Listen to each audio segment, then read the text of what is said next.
Assalomu alaykum aziz do'stlar. Sankt-Peterburg Moskva, Moskva Sankt-Peterburg yo'nalishi bo'yicha taksi xizmatlari. Ko'rib turibsizlar, mashinalarimiz Comfort, Toyota Camry, Kia Optima, Kia Rio, Kia Cerato. Reyslarimiz har kuni bo'ladi. Platniy darogadan adresdan adresga chiroyli qilib olib borib kelamiz. Bez dokument bo'lgan yurtdoshlarimiz bemalol telefon qilaverasizlar. Pulli yo'llardan eson-omon adreslarga olib borib qo'yamiz.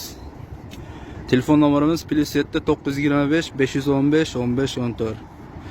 WhatsApp orqali adreslar tashlab berasizlar. Kelishilgan narxlarda adresdan adresga bez posredniy o'zimiz voditelimiz mashinaning ichki holatlarini ko'rsatib o'tamiz. Ideal sostoyanida Comfort mashinalar, ichlari keng, qisilmasdan borib kelasizlar. Toyota Camry, Kia Optima 4 kishi qisilmaydi. Orqa o'rindiqlar zaratga qo'ygan joylar bor. Sankt-Peterburg Moskva, Moskva Sankt-Peterburg yo'nalishi bo'yicha taksi xizmatlari. Sog' bo'linglar, salomat bo'linglar.